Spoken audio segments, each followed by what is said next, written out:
विजय शंकर तिवारी जी, नुमानी साहब कह रहे हैं कि अगर किसी को कोई आपत्ति नहीं थी तो अखिलेश यादव की बैठक जायज है मस्जिद में।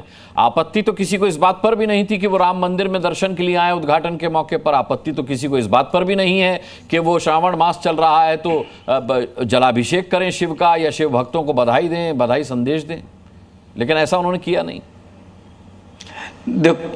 देखो अनुराग जी, मस्जिद में अखिलेश जी गए, ये जायज है नाजायज है इसकी चर्चा ही नहीं है आज।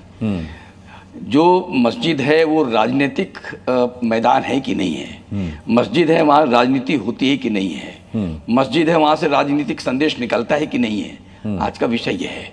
आप देखिए, अभी सलम मंजी ने भी बताया कि अखिलेश जी आज तक अयोध्या नहीं गए, मंदिर में नहीं गए, मंदिरों में नहीं जाते हैं, क्योंकि उनको पता है कि मंदिर राजनीतिक संदेश नहीं देते हैं, मंदिर जाने से वोट नहीं मिलते हैं।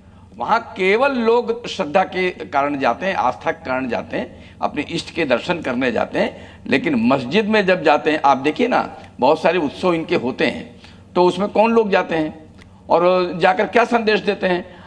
आप अखिलेश जी का सारा सेगमेंट देखिए कि जब इजराइल पर हमास के आतंकियों ने हमला किया और माताओं बहनों के साथ जो सलूक हुआ, उनके साथ जो बिल्कुल सीधे सीधे दिखाई पड़ा, एक भी शब्द अखिलेश जी ने नहीं बोला।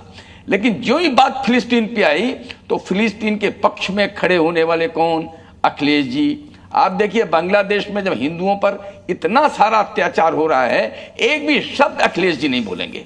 उत्तर प्रदेश में जब हिंदुओं में आपस में कोई वैमनस्य हो जाता है और कहीं न कहीं गलती से वो ठाकुर ब्राह्मण और दलित हो जाता है, तो अखिलेश जी की तलवारें निकल के आ जाती हैं। लेकिन कहीं न कहीं मुस्लिम समाज के द्वारा अगर हिंदुओं के ऊपर कोई भी आक्रमण हो गया, चाहे ब्राह्मण हो, चाहे दलित हो, चाहे शूद्र हो, चाहे कोई भी हो, एक भी शब्द अखिलेश जी की नहीं निकलती है। तो इनका जो पूरा का पूरा राजनीतिक क्षेत्र है, मुलायम सिंह जी का भी था, इनका भी था, है। इसीलिए मुलायम सिंह जी को मौलाना मुलायम सिंह, मुल्ला मुलायम सिंह कहते थे, और अखिलेश जी को मौलाना अखिलेश कहते हैं। मुश्किल है, इतना आसान नहीं है। ठीक है नुमानी साहब, ठीक है, लेकिन आम पब्लिक ने उनको मौलाना मान लिया है। हाँ, तो अब उनको आप निकालते हैं अपनी जमात से कि नहीं निकालते हैं, ये आपका विषय है। अखिलेश जी की सारी राजनीति हिंदू विरोधी है।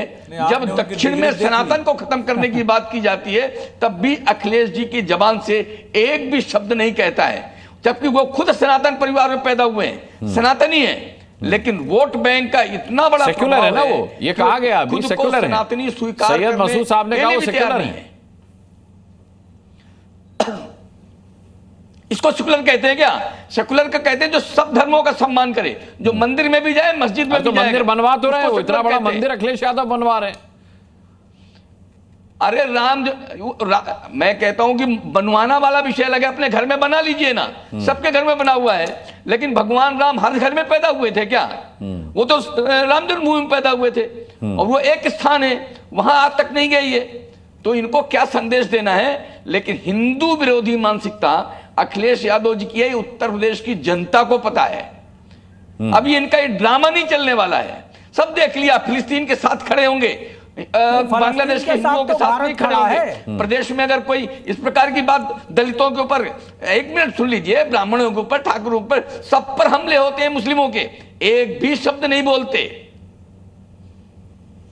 ठीक है, अवधेश कुमार जी, क्या ये आरोप अखिलेश यादव पर सही है? बात मैंने बताया कि ठीक है, अखिलेश यादव जी हिंदू विरोधी हैं। ठीक है, क्या यह आरोप उन पर सही है अवधेश कुमार जी के वो हिंदू विरोधी हैं? इसे एक शब्द में सब कुछ आ गया। राम मंदिर का न्योता, उसको खारिज करना, श्रावण मास में जलाभिषेक की कोई तस्वीर ना आना, कांवड़ियों को बधाई ना देना, इसके अलावा जितने भी हिंदू यहाँ विक्टिम रहे उन पर कोई टिप्पणी ना करना, सब कुछ आ गया इसमें। क्या वो हिंदू विरोधी हैं?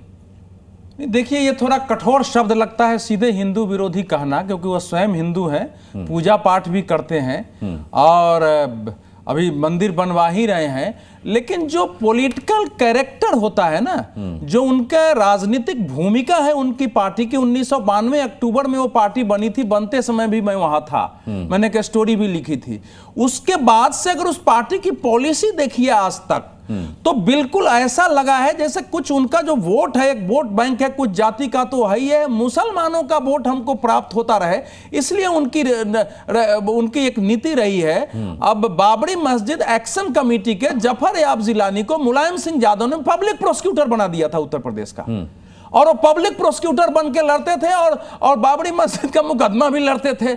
उस समय से आप लगातार पॉलिसी देखेंगे तो जो कुछ अखिलेश जी आज मस्जिद में गए हैं, मुझे कोई हैरत नहीं है। हालांकि मस्जिद में जाके वो राजनीतिक मीटिंग करें, मैं इसके विरोध में नहीं हूं, क्योंकि मस्जिदें दुनिया में तो बता रहे थे अभी, और इन्होंने उसका खंडन भी किया है।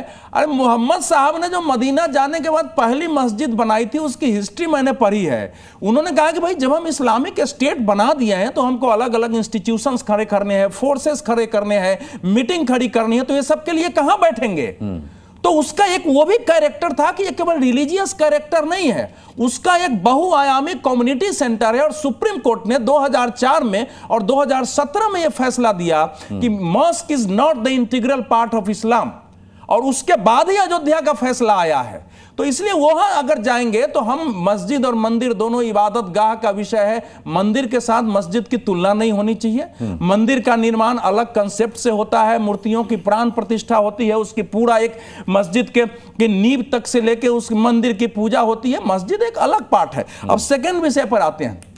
देखिए, भारत की राजनीति में अनुराग जी, नेताओं के अंदर लंबे समय से एक भय रहा है कि अगर मुसलमानों के साथ हम नहीं दिखेंगे तो मुस्लिम वोट हमसे बिछड़ जाएगा, इसलिए मुसलमानों के साथ उनके फंडामेंटलिज्म पर, कट्टरपंथ पर एक शब्द नहीं।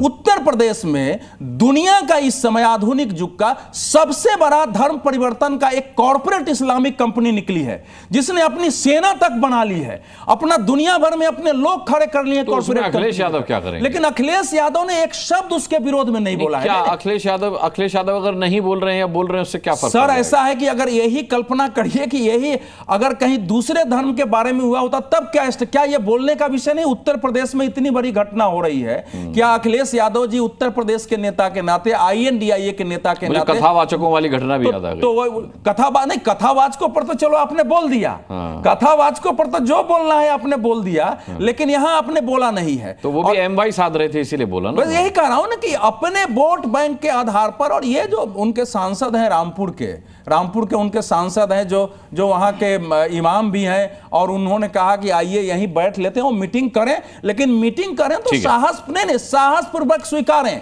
अयोध्या का सांसद एक वर्ष तक अयोध्या के मंदिर में जाने से बचते रहे, मस्जिदों में वो दरगाहों में जाते रहे। जब एक टेलीविजन चैनल ने पूछा तो उन्होंने मजाक उड़ाया कि यार स्नान करके मंदिर में जाया जाता है। एक सांसद अपने क्षेत्र में जहां करोड़ों लोग जा रहे हैं, कम से कम जाके देखो कि वहां सुविधाएं हैं कि नहीं, इसके लिए तैयार नहीं है। तो इसीलिए मस्जिद नहीं, एक पॉइंट और है, मस्जिदों से भारत में लंबे समय से वोट डालने के फतवे आते रहे हैं। जामा मस्जिद इसका उदाहरण है। कश्मीर में जमाते इस्लामी मस्जिदों से ही हिंदुओं को, सिखों को घाटी छोड़ने के लिए आह्वान करती रही है। तो भारत में ही नहीं, दुनिया में इस ढंग से मस्जिदों का प्रयोग हुए हैं, लेकिन भारत के राजनेताओं ने सेकुलरिज्म के नाम पर इस्लामिक फंडामेंटलिज्म को बढ़ावा दिया। जी न्यूज़।